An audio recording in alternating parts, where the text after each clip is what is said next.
Chers investisseurs, j'espère que vous allez bien, que vous avez passé un très bon week-end, que vous avez pu reprendre des forces en soi durant ce week-end et que vous constatez également la belle clôture qu'on a eue ce week-end sur nos actifs de prédilection. Donc le Bitcoin, qu'est-ce qu'il a fait d'intéressant? Eh ben, il a clôturé au-dessus de la Kijun en soi.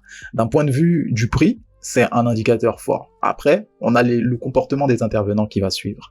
Mais pour ce qui est du graphique en question, ce qu'il nous montre, c'est des indications comme quoi il souhaiterait poursuivre la hausse qu'il a entamée. Pourquoi?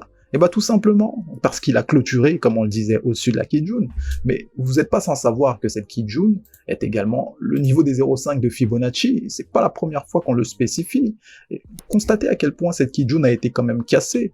Là, on a pris le Fibonacci en se concertant, principalement en se concentrant même sur les mèches. Mais vous savez que là, si on prend la peine même de trouver le Fibonacci, de le rapporter au niveau des corps de bougie, ben on s'attarde que le 0,5 de Fibonacci, donc avec les corps de bougie, correspond aux 45 800, globalement 46 000 pour arrondir, et ils ont été cassés de manière sublime. Donc ça, c'est un fait. Donc maintenant, on a pris l'habitude de vouloir prendre vraiment tout le mouvement qui a été créé par le marché. On constate qu'on a quand même clôturé au-dessus de ces 0,5 de Fibonacci. Donc, vous l'avez vu, ça correspondait globalement aux 47 000, on parle là, 47 100. Et là, pour ce qui est du courtier en question Coinbase, on a clôturé sur ces niveaux-là. Donc, en soi, vous constatez qu'on a une volonté des intervenants à aller bien plus haut.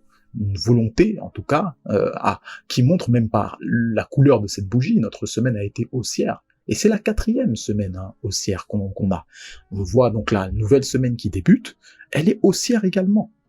À voir. Il faudrait donc qu'on s'établisse en début de semaine sur des hauts de marché. Donc on essayera de s'établir autour des 48 000. Si on engendre le pas de manière assez prononcée, de manière assez imposée des intervenants, là ça pourrait être un signal supplémentaire.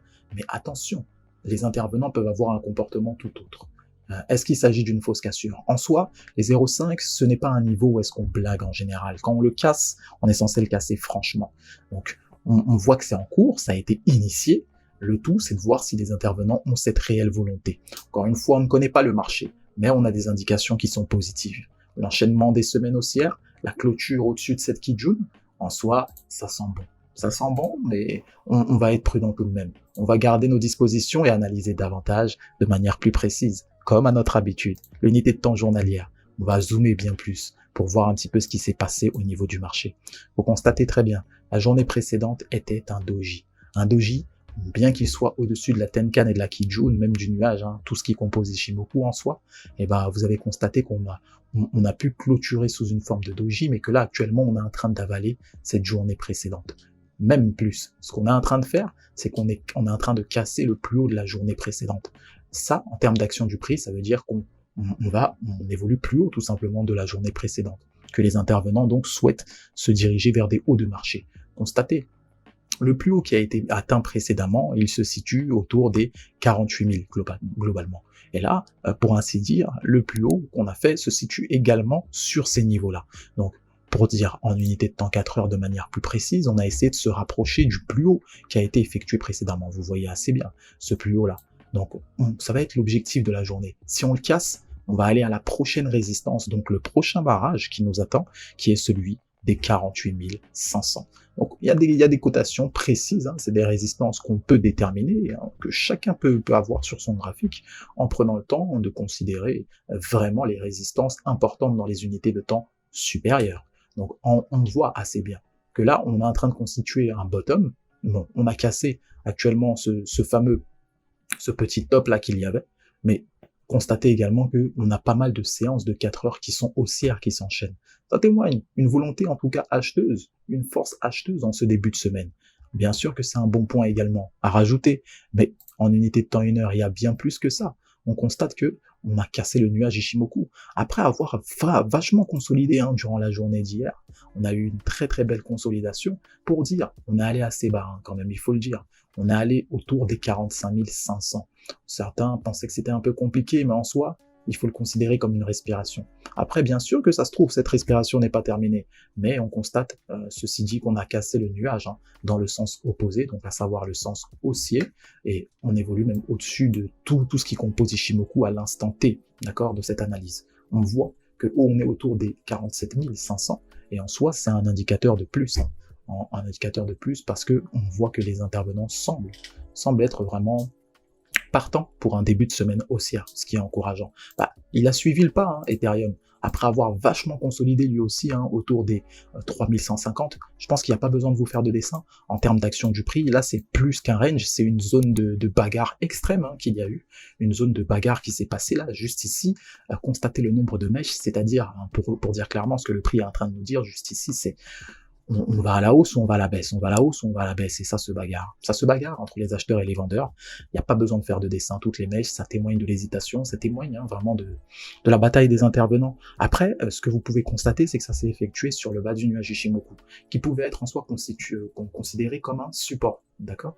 Donc vous voyez actuellement encore une fois la précision de l'indicateur Ishimoku, qu'il est bien de rappeler parfois quand même. Elle nous sert en tout cas de repères parfois par moment, en plus de nos supports en question, donc qui n'ont pas tenu comme on le souhaitait, à savoir les 3160 et même 3170, on est allé se situer bien plus bas. Donc on a couvert encore hein, le bas du nuage Ishimoku comme zone supplémentaire, et bon, ça nous a servi de rebond par la suite. Force est de constater que ceux qui étaient en position hein, autour de ces zones-là, eh ben, ça s'est très bien déroulé. Et encore une fois, ça s'est très bien déroulé. Et pour dire, en prenant du recul, l'Ethereum, qu'est-ce qu'il nous montre? Il nous montre actuellement une très belle structure. Où est-ce qu'on se situe hein? On est en plein dans un range ascendant en fait. C'est une sorte de range ascendant qui nous permet d'être assez confiant ma foi. Rebond sur le bas du nuage, Ishimoku en unité de temps 1 heure, qui correspondait encore une fois à la Kijun hein, en unité de temps 4 heures. Donc très beau rebond, peut-être un éventuel retour s'il y a lieu sur des bas de marché, donc ça correspondrait à ce niveau-là précis. Hein. Donc on parle des 3000, 3070 par là, on fait attention, ça c'est pour les zones basses. Mais si on a des zones hautes, vous savez qu'en cassure des 3300 en question, d'accord? En cassure de ces 3300, bah, on vise la prochaine résistance qui se situe autour des 3350. Bah, la journée d'hier, elle fut quand même haussière. Elle fut haussière, c'est pas comme sur le Bitcoin, elle fut haussière, c'est un marteau. Un marteau en général, c'est un signal puissant. Signal puissant, on les a regardés. Les intervenants, les vendeurs ont eu la main durant la journée, les acheteurs ont eu une force telle qu'ils ont clôturé à l'achat. La semaine, pour Ethereum, eh ben, elle se clôture au-dessus de la Tenkan et de la Kijun, et même d'Ishimoku. On évolue assez bien, ma foi, bon début de semaine. On souhaite que ça va continuer. Que ce soit sur le Bitcoin ou l'Ethereum, les intervenants semblent avoir penché pour la hausse. On va voir donc ce qui va se présager durant toute cette semaine. Ceci étant dit, vous le savez, de merveilleux trades, c'est ce qu'on vous souhaite toujours. Prenez soin de vous, de vos finances, et quant à nous, n'oubliez pas, on se retrouve à la prochaine. Bye bye.